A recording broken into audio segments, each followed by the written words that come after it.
excited ako kasi first teleserye. Tapos, nanonood kasi ako talaga ng ano, kung manood man ako ng teleserye, it has always been an ABS-CBN teleserye. So, excited ako nung in-offer sa akin itong role na to. Although, it's very different from how I really am. Sobrang kailangan ng acting skills para talagang ma-protect yung So, Miss Lilith, paano po yung preparation para sa series na to? Kasi, syempre, alam naman ng lahat na singer.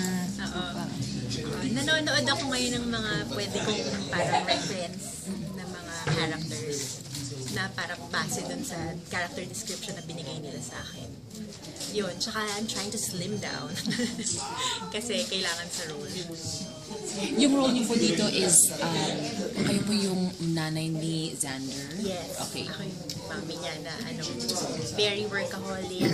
Tapos constantly trying to prove herself to the mother-in-law.